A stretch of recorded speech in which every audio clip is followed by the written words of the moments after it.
Assalamualaikum warahmatullahi wabarakatuh. Pada kesempatan kali ini saya akan memberikan kuliah tentang patologi neoplasma, sistem digestif, hepatobiliar, dan pankreas. Jadi sebenarnya untuk neoplasma di sistem digestif, beberapa sudah kita bahas di kuliah kita sebelumnya, di antaranya yaitu di rongga mulut, esofagus, gaster juga sampai ke kolorektal. Jadi ini nanti mungkin highlightnya adalah beberapa neoplasma yang ada yang belum kita bahas di kuliah kita sebelumnya. Ya. Jadi konten pada kesempatan kali ini adalah nanti neoplasmanya adalah pada kelenjar saliva, neoplasma gaster, beberapa yang belum kita sampaikan di kuliah sebelumnya, dan hepatobiliar, serta yang terakhir pankreas. Gitu ya. Baik, kita lanjut yang pertama tentang yang di saliva. Ya. Jadi kita tahu bahwa kelenjar saliva itu punya lokasi di kelenjar saliva mayor dan minor ya. Kalau yang mayor kan ada yang parotis, submandibular, sublingual, sedangkan yang minor ya eh, biasanya tersebar di rongga mulut terutama ya. Jadi kalau terjadi neoplasma ya pada kelenjar saliva itu 80% itu kejadiannya di kelenjar yang parotis ya dan biasanya usia lanjut atau dewasa.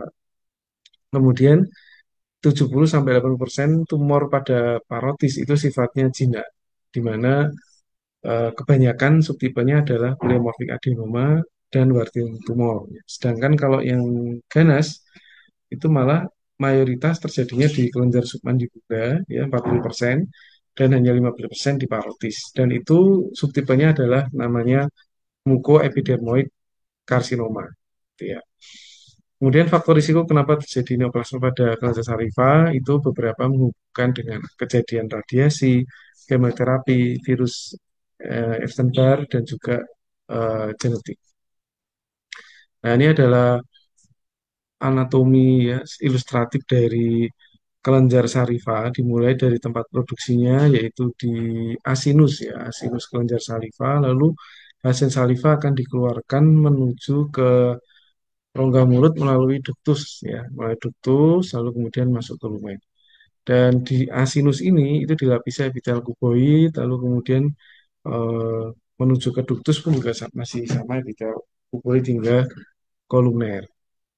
Nah, neoplasma yang terjadi itu bisa berawal atau berasal dari sel-sel yang ada di asinus atau ada di ductus intercalating, ductus secretory, dan ductus ejaculatoriusnya, AISE ini ya.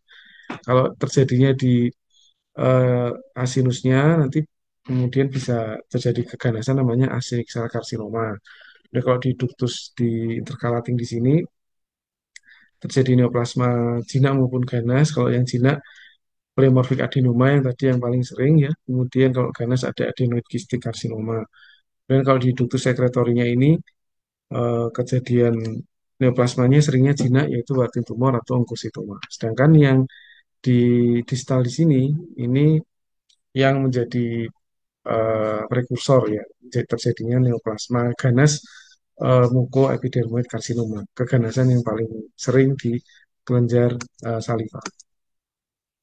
Pleomorphic adenoma sebagai tumor tersering yang sifatnya jinak ya, ini berasal dari sel ductus dan sel myoepitel ya, ductal epithelial cell dan myoepithelial cell di mana sel myoepitel ini itu nanti akan berdiferensiasi menjadi sel mesenchyme stroma. Nah, sebenarnya di sini kalau kita lihat duktusnya itu kan epitel kuboid ya. Nah, di luarnya sel epitel ductus itu ada sel yang bentuknya kayak kapal lonjong ini. Nah, ini yang bentuknya lonjong-lonjong ini adalah sel myoepitel namanya.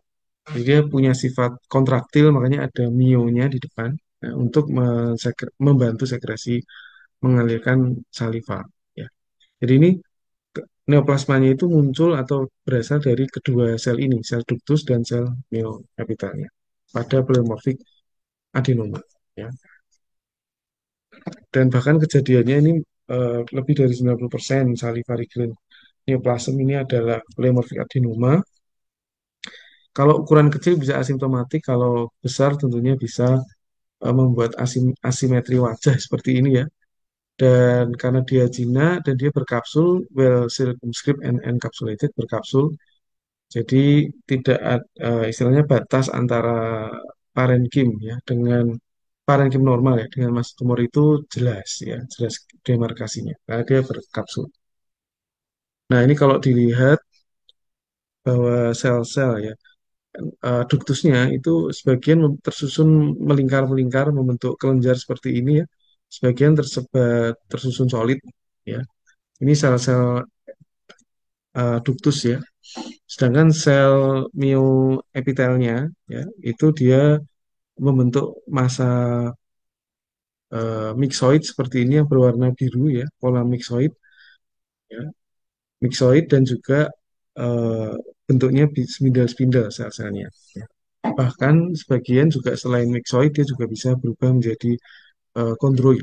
Kondroid itu seperti tulang rawan. Jadi kadang perabaannya bisa keras karena dia bisa menjadi tulang rawan di area massa tumor. Gitu ya. Kemudian Warthin tumor. Ini second most common salivary gland tumor. Jadi dia asimptomatik kalau pada ukurannya kecil, tapi kalau ukuran lebih besar tentunya bisa membuat benjolan ya, membuat asimetri wajah ya, slow growing karena dia jinak dan dia modelnya multikistik ya, beda dengan pleomorphic adenoma yang solid ya, solid, tidak ada rongga ya. Tapi kalau si Warthin tumor dia berongga ya, istilahnya kistik. Rongganya itu lebih dari satu, jadi disebut multikistik ya. Dan dia berbatas tegas, ya berbatas tegas. Serta nama lainnya adalah papillary Kystadenoma lymphomatosum. Kenapa disebut ini? Karena dia kist ya. Tadi ada kista, ada banyak ruangan disamain kystadenoma. Kemudian papillary karena kalau diperbesar ya, ini dindingnya ya. Dindingnya itu membentuk papillary projection. Jadi dia ada gunung-gunungnya seperti kayak jari-jarinya begitu, berjari-jari. Nah, maka disebut papillary. Kemudian limfomatosum karena eh, di stroma subepitel pelapisnya ya. Ini kan epitel pelapis. Lalu kemudian di subepitelnya itu dipenuhi oleh agregat limfosit yang membentuk sentrum follicle lymphoid gitu ya. Jadi makanya nama lainnya adalah papillary cystadenoma lymphomatosum. Dan epitel yang membentuk papil ini yang melapisi dinding kistanya itu tersusun atas dua layer epitel kolumner ya seperti ini. Ya, itu aja kekhasan dari Warthitumor. Kemudian yang neoplasma ganas yang paling sering adalah tipenya mucoepidermoid karsinoma. Ya. Jadi dia 60% terjadi di kelenjar saliva mayor ya terutama yaitu di kelenjar parotis ya. Ya, jadi dia karakteristiknya berbatas tidak tegas, terfiksir, artinya tidak mobile pada saat dipalpasi digerakkan itu eh, fix immobile ya dan bisa slow growing ya atau fast growing dan membuat eh, penekanan pada nervus di sini ya, sehingga bisa menyebabkan disfagia atau trismus, bisa di parotis atau di bahkan di sini di palatum juga bisa ya. Dengan gambaran khasnya itu dia sel-sel ganasnya itu tersusun sebagian solid ya. Sebagian solid seperti SCC ya. Nah, sebagian membentuk struktur kelenjar ya. Jadi consist of malignant mucous cell. Kelenjarnya ini memproduksi mukus ya dan juga epidermoid atau squamoid cell. Ya, ya. Ini sitoplasmanya luas merah dan nukleusnya besar-besar ganas. Nukleolinya prominent. Kemudian kita lanjut ke gaster ya. Jadi gaster ini epitelnya secara normal ya. Jadi kan tentunya dinding gaster itu nggak cuma epitel ya. Jadi ada epitel, mukosa ya, lalu kemudian submukosa, kemudian muscularis, dan terakhir serosa. Nah, lesinya yang memang paling banyak di mukosa ya, karena membentuk polip, adenoma hingga karsinoma itu di mukosa awal mulanya ya. Nah, mukosa gaster itu sendiri dia dilapisi epitel kolumner tidak bergoblet ya, dia tidak bergoblet dan ini lamina propria mukosanya ya kalau secara histologi normal. Nah, dia mukosa ini bisa berproliferasi. Yang pertama membentuk neoplasma jinak yang disebut sebagai fundiglen polyps. Jadi dia ada polip di area fundus gaster ya. Jadi the most common type of gastric polyp. Dia bisa multiple atau hanya single, satu mas satu mor atau lebih. Dia usianya antara 50 sampai 60 tahun, ya, bisa sporadik atau familial. Kalau yang familial berhubungan dengan sindrom yang namanya FAP, familial adenomatous polyp. Dan dia berhubungan dengan terapi PPI, ya, proton pump inhibitor yang efek sampingnya berapa pasien mengalami pertumbuhan dari kelenjar mukosa yang membentuk polip fundus pada fundus ini. Gejalanya sama dengan eh, dispepsia ya, yaitu nausea, vomiting, atau epigastric pain. Gitu ya. Baik, berikutnya ini adalah gambaran mikroskopiknya. Jadi eh, kenapa dia bisa ada membenjol begitu? Karena terjadi proliferasi dari sel-sel mukosa yang dilapisi kolumer ini. Sebagian dia lumennya itu berdilatasi kistik ya. Nah, kistik seperti ini, diameter lumennya melebar dan stromanya minimal ya karena dipenuhi oleh kelenjar-kelenjar mukosa seperti ini. Berikutnya adalah hiperplastik polip ya. Ini second most common gastric polyp ya. Jadi dia hiperplastik polip sama seperti hiperplastik polip pada kolon ya. Dia polip non neoplastik ya karena tidak ada displasianya ya. Definitifnya tidak ada displasianya. Cuman baiknya direseksi untuk menghindari resiko berlanjut menjadi displasia. Lokasi tersering di antrum ya. Gejalanya sama seperti dispepsia yang lain ya. Jadi kalau dilihat ya ini mukosanya eh, ya berbatasan dengan mukosa yang mengalami kronik gastritis ya dan dia hanya proliferasi mukosa aja tanpa adanya displasia. Cuman bedanya kalau dengan yang di kolon, kalau di gastri itu mukosanya tidak bergoblet. Kalau yang di kolon dia bergoblet. Nah, kemudian kalau mengalami displasia, yaitu nama disebut sebagai adenoma. Mungkin kalau di kolon eh, bisa dengan jelas melihat displasia karena gobletnya hilang ya. Tetapi kalau di gaster itu memang nggak ada gobletnya, tapi meskipun tidak ada goblet, sitoplasma normal dari mukosa gaster itu memang ya luas karena nukleusnya ada di tepi bawah. Nah, kalau dia mengalami displasia, maka nukleusnya itu nggak ada di tepi lantai sel aja, tapi dia akan naik-naik sampai ke atap sel, gitu ya. Jadi dia kalau ada displasia, maka namanya menjadi adenoma, gitu ya. Dan etiologi atau risk faktor dari kejadian adenoma pada gaster ini, diantaranya adalah terjadinya gastritis kronik akibat yang disebabkan oleh Helicobacter pylori, ya, dengan metaplasia intestinal. Nah, ini faktor risikonya. Kemudian juga kejadian fundicular polyp, hiperplastic polyp, FAP, familial adenomatous polyp, Peutz-Jeghers polyp, dan juga juvenile polyp. Dan ini seringnya usia lanjut. Dan kalau didiamkan 30% akan menjadi adenokarsinoma. Ya. Karena berhubungan dengan Helicobacter pylori yang lokasinya di antrum pylorus, maka lokasinya seringnya di area antrum. Ya. Nah, ini kebetulan ini bisa dilihat yang sisi ini yang saya tunjuk ini yang belum mengalami displasia yang mana kita melihat sitoplasma selnya masih luas, atap selnya masih kosong ya. Atap sitoplasmanya kosong ya.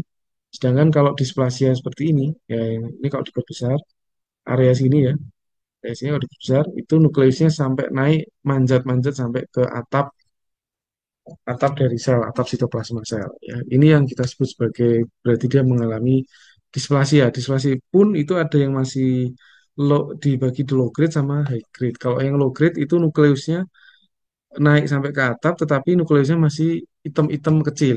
Gitu ya. Sedangkan kalau yang high grade itu nukleusnya udah lebih gendut, lebih jauh jauh lebih gendut ya, eh, hitam dan lebih besar ya. Itu kita resikonya lebih tinggi, kita grading sebagai high grade gitu ya. Dan kalau jadi karsinoma, ya ini sebagian sudah dibahas di PPT sebelumnya bahwa gaster itu ada dua tipe secara umum, yaitu intestinal type sama diffuse type. Ya. Kalau intestinal type itu ya adenokarsinoma yang menyerupai adenokarsinoma pada gaster, pada pada esofagus, pada kolorektal, di mana dia membentuk struktur kelenjar atau papiler ya. Dan berhubungan dengan gastritis kronik disertai Helicobacter pylori dan metaplasi intestinal. Diferensiasinya baik dan ini paling sering, sedangkan kalau yang diffuse type dia diferensiasi buruk lebih jarang dan tidak berhubungan dengan gastritis ya. Lokasinya seringnya di antrum pilorus dan biasanya stadium awal masih terbatas di mukosa sampai ke submukosa, sedangkan stadium lanjut sampai nyebrang ke muskularis hingga serosa. Nah, berhubungan juga kalau intestinal type itu selain H. pylori infection juga intake nitrosamin yang banyak, intake buat cairan yang kurang, dan adanya anemia pernisiosa. Kemudian kalau diffuse type tidak berhubungan dengan H. pylori, ya, tipe morfologinya ada tiga di semua digestive tract ya. Tumor itu ada tiga pola pertumbuhan yaitu eksofitik yang menonjol, kemudian endofitik yang flat atau ekskavasi atau ulcerasi yang ada kawah cekungannya. Gejala kliniknya secara umum dia mengalami kakeksia atau anemia, yaitu penurunan berat badan tanpa sebab yang jelas, abdominal discomfort dan disfagia. Nah, ini kalau dari mukosa ya, kalau stage 1 2 cuma mukosa hingga submukosa lah ya. Nah, ini submukosa stage 2 mudah menyeberang ke muskularis mukosa, kemudian menyeberang ke submukosa sampai ke terakhir ke serosa. Nah, ini gambaran yang intestinal ya membentuk pola kelenjar atau papiler, sedangkan yang apa, diffuse type dia membentuk gambaran signet ring di mana memproduksi musin, musinnya bisa tumpah di luar sel atau terkandung di sitoplasma sel ya mendesak inti ke tepi sehingga membentuk gambaran signet ring gitu ya. Tentunya prognosisnya eh, kalau ditemukan ya, dideteksi lebih dini lebih baik ya. Kalau T1 itu masih terbatas di mukosa, itu lebih dari 90% survival 5 tahunnya. Sedangkan kalau T2 masuk ke submukosa, T3 ke muskularis, T4 ke serosa, makin berat prognosisnya. Dan limfoma ya, limfoma pada GI tract terutama ya, nggak cuma gaster sebenarnya, karena limfoma ini berasal dari sel limfosit yang normally ada di dinding GI tract, yaitu yang membentuk MALT, yaitu mucosa associated lymphoid tissue. Itu normal ada, tapi kalau kena event-event mutasi, maka dia bisa menjadi ganas menjadi limfoma. Ya. Nah, limfoma ini yang paling sering tipenya adalah marginal zone lymphoma atau MZL ya. Salah satu tipe dari non-Hodgkin lymphoma ya. Dan dia bisa berhubungan juga ya faktor risikonya yaitu terjadinya gastritis yang ditumpangi Helicobacter pylori. Gitu ya. 80% limfoma pada GI tract itu terjadi di gaster. Selain itu ada di kolorektal, di esofagus dan seterusnya. Dengan gejala kalau di gaster ya balik lagi gejalanya mirip-mirip yaitu dispepsia, epigastric pain, weight loss dan hematemesis tombelina. Berikutnya neuroendocrine tumor ini juga sekilas sudah sedikit dibahas di PPT sebelumnya, tapi ini kita ulas lebih lanjut karena kejadiannya juga tidak jarang juga ya kita ketemu ini dan terapinya cukup sangat berbeda dengan terapi pada karsinoma ya. Jadi neuroendocrine cells ya itu sebenarnya tersebar di sistem organ tubuh ya, nggak cuma di GI tract tapi juga di paru, kemudian di pankreas dan apa namanya saluran pernafasan bahkan ya. Dan yang paling sering itu memang di GI tract ya, yang paling sering dan itu yang paling sering di area rektum, jejunum, ya, pankreas, stomach, kolon dan seterusnya. Sel ini eh, kemudian kalau menjadi ganas ya namanya neuroendocrine tumor. Ya. Berasal dari sel enterochromaffin-like atau neuroendocrine cell atau Purkinje cell yang tersebar di area mukosa atau submukosa gitu di dinding GI tract atau sistem organ yang lain. Kemudian karena dia sifatnya neuroendokrin ya, ada endokrinnya, maka dia bisa memproduksi hormon ya atau substansia kimiawi yang sifatnya nanti menyerupai hormon ya. Ketika dia ganas, maka jumlah sel Purkinje ini kan tambah banyak ya, maka yang hormon yang diproduksi juga tambah banyak gitu ya. Sehingga menyebabkan sindrom tertentu yang disebut sebagai carcinoid syndrome. Ini sindrom terjadi akibat oversekresi gastrin, ACTH, serotonin, atau histamin yang disekresi oleh sel neuroendokrin ini. Dan ini ada gradingnya, ada net neuroendokrin tumor disingkat NET ya. NET G1, G2, G3 sampai yang terakhir neuroendokrin karsinoma atau NEC ya. Nah, dibedakan grade 1, 2, grade 3 ini berdasarkan jumlah mitosis yang ditemukan. Kalau mitosnya kurang dari 2 G1, 2 sampai 20, G2 lebih dari 20, G3 gitu ya. Sama indeks proliferasi K67 ya. Ini sama kurang dari 2, 3 sampai 20, lebih dari 20. Nah, kemudian kalau yang karsinoma, ini sama-sama lebih dari 20, cuman secara histomorfologinya lebih serem yang karsinoma, secara penampilan selnya. Gitu ya. Nah, ini kalau NET masih tumor ya, belakangnya itu selnya masih kecil-kecil, masih monoton, monomorfik. Sedangkan kalau sudah karsinoma, dia sudah eh, besar-besar, polimorfik keras, seperti itu ya. Baik, kita lanjut ke neoplasma hepatobiliar ya. Nah, pada sistem hepatobiliar atau hepar ya, terutama kita tentu balik lagi ada tumor jinak, ada tumor ganas ya. Ini yang primer, sedangkan bisa juga yang sekunder juga ya, karena hepar juga menjadi tempat tujuan metastasis yang cukup sering ya, selain di paru, tulang atau otak ya. Yang jinak itu yang paling sering hemangioma sama adenoma dan vokal nodular hiperplasia.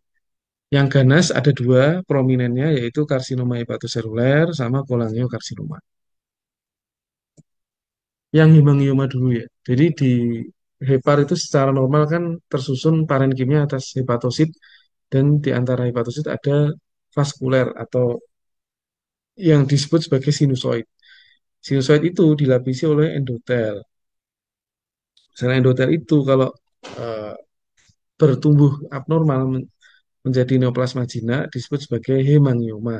Gitu ya, makanya eh, kemudian menjadi neoplasma, menjadi ruang-ruangnya itu bertambah banyak dan bertambah besar ya, terisi aliran darah tentunya ya. Nah, ini adalah blood filled vascular channel separated by dense fibrous stroma, ini hemangioma. Dan adenoma hepatoseluler, adenoma ya. Adenoma ini juga masih jinak ya. Jadi dia eh, gejalanya bisa abdominal pain ya karena dia membenjol gitu ya. Ada benjolan di hepar yang menekan kapsul hepar ya sehingga menyebabkan nyeri.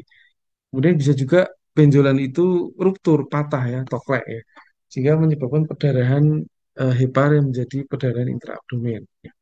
Kemudian faktor risikonya adalah kontrasepsi oral dan anabolik steroid. Ya, ini karena kontrasepsi oral ini kan dipapar sama estrogen ya. Biasanya itu yang membuat selnya itu menjadi proliferatif gitu ya.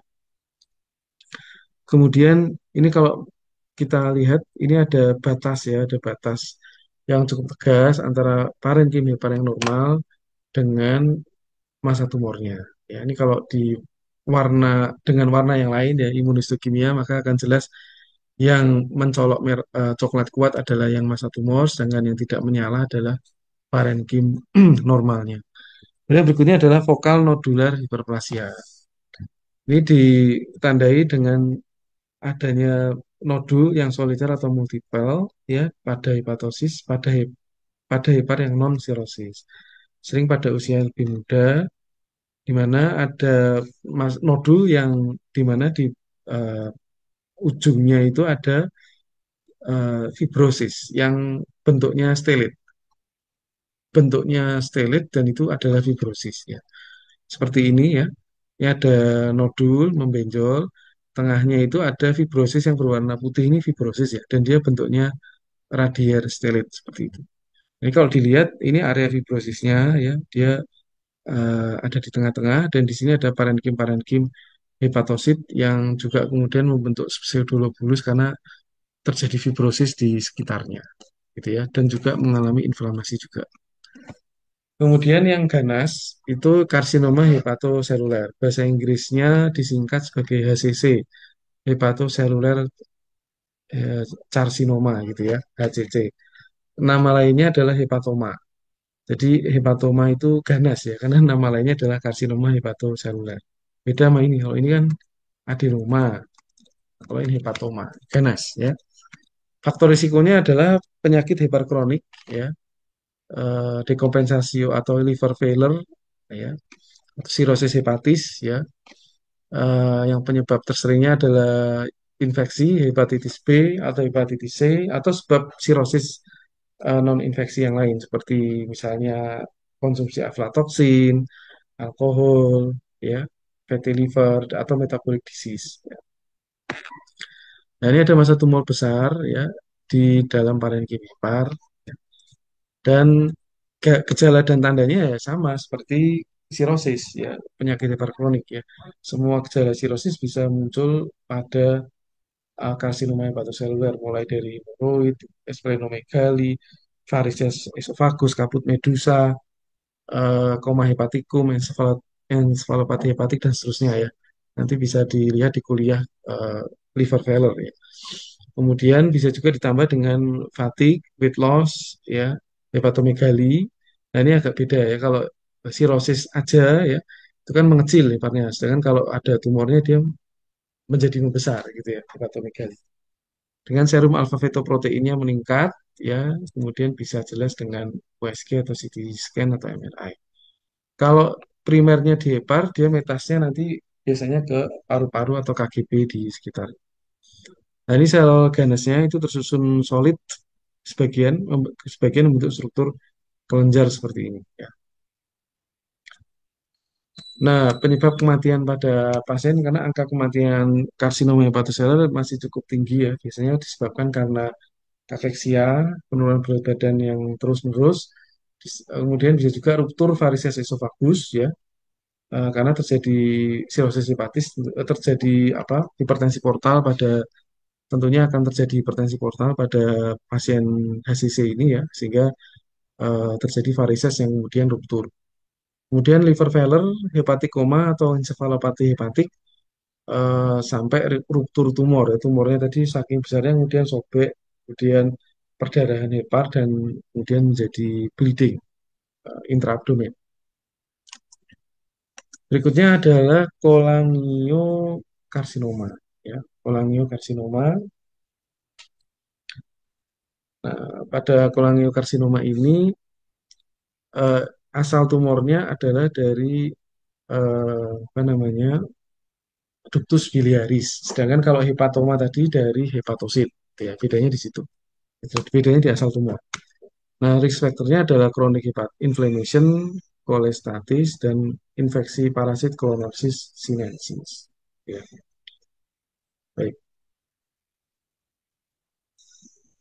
Nah, ini jadi lokasi tumornya sebagian ada di apa perihilar atau di intrahepatal, ya. Sebagian di ekstrahepatal, ya. Yang di perihilar atau di intrahepatal namanya Klatskin tumor, sedangkan yang apa ekstrahepatal di Kamen bile duct itu 30%. Ya. Gejalanya biliary obstruction, ikterus tentunya ya, kemudian kolangitis, dan right upper quadrant pain atau fullness gitu ya. Nah, kemudian pada kantong empedu ya, kandung empedu. Nah, ini juga bisa terjadi neoplasma di situ ya.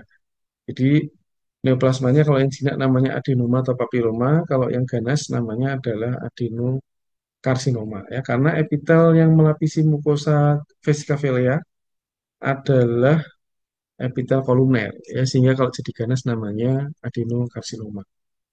Faktor risikonya, sorry.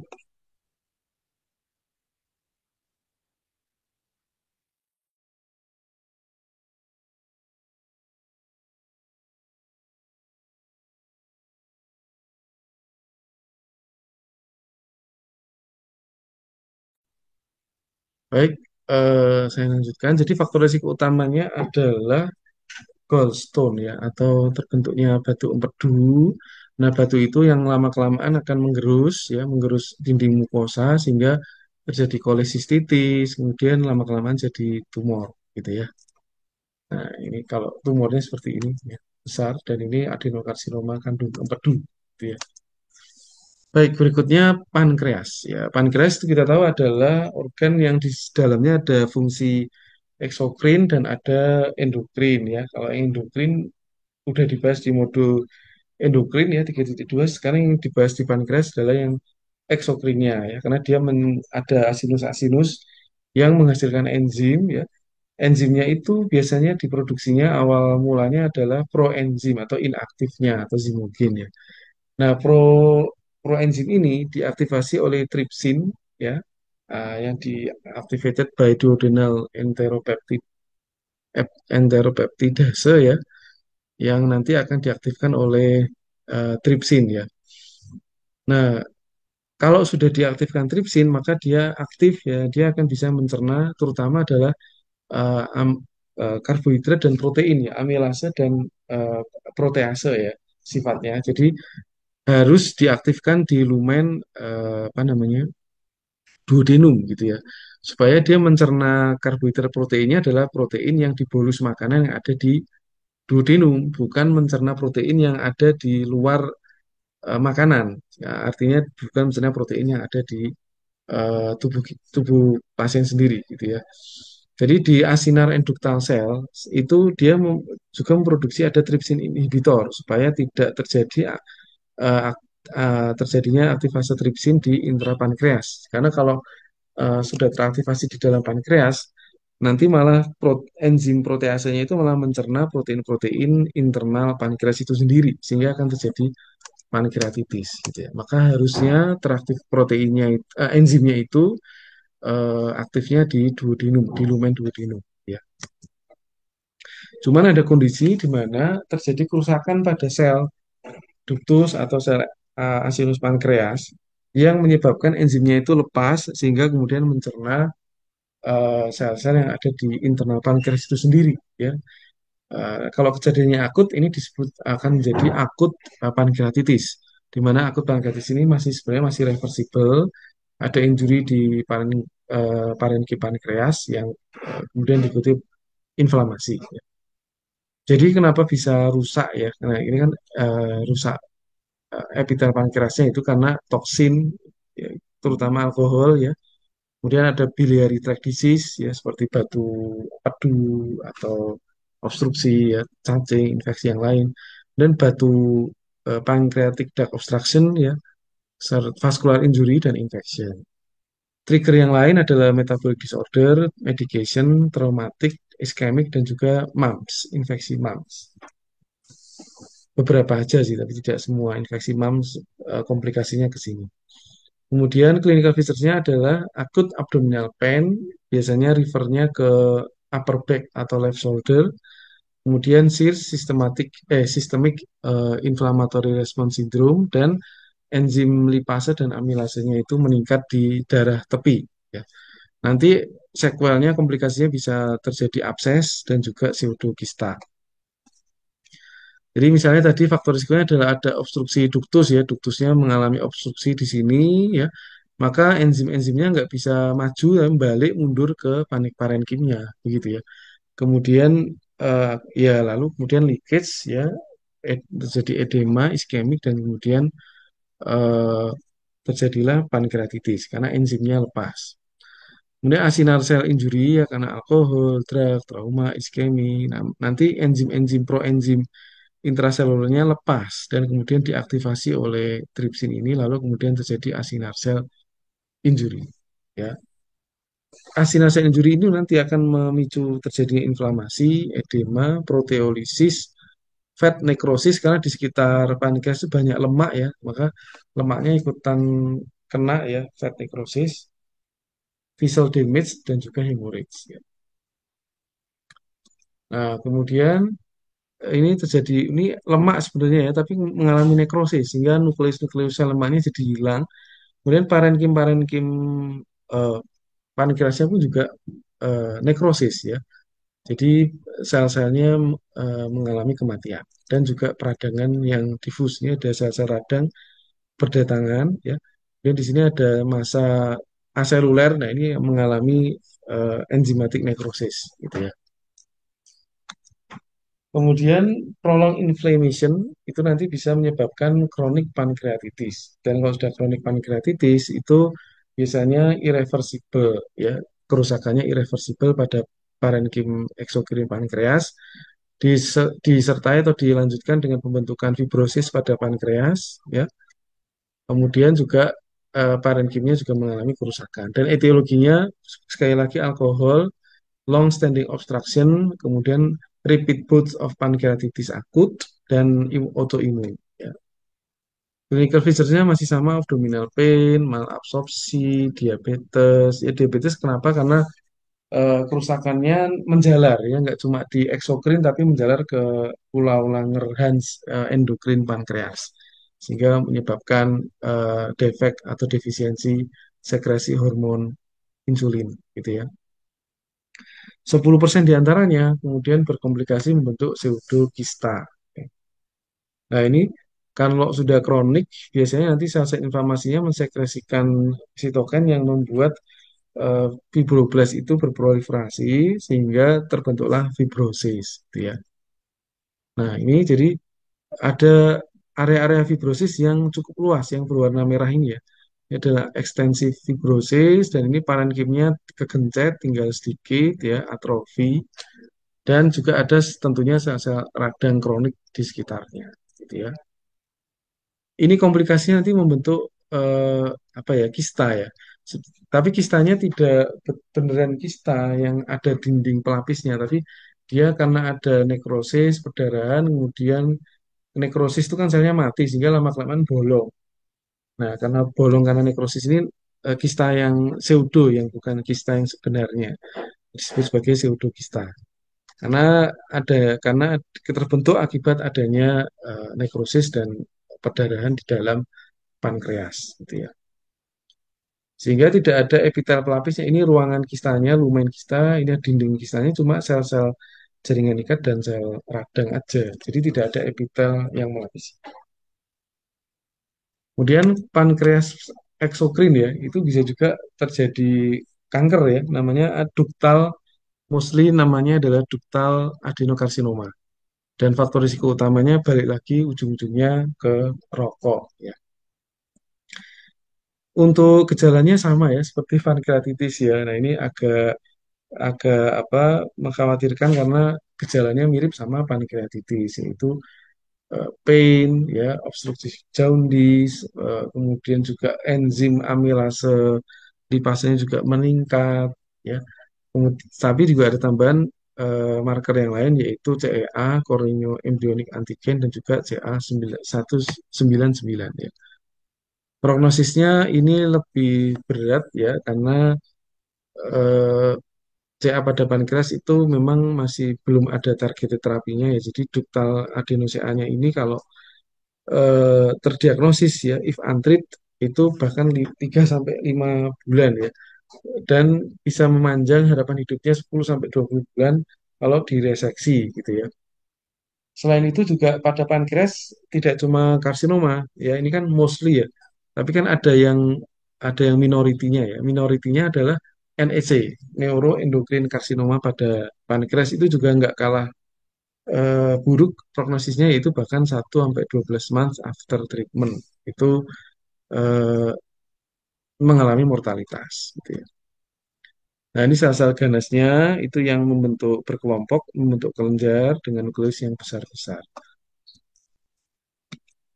Baik, mungkin itu aja tentang neoplasma pada sistem digestif dan GI tract dan juga hepatobiliar dan juga pankreas. Terima kasih atas perhatiannya. Saya akhiri. Assalamualaikum warahmatullahi wabarakatuh.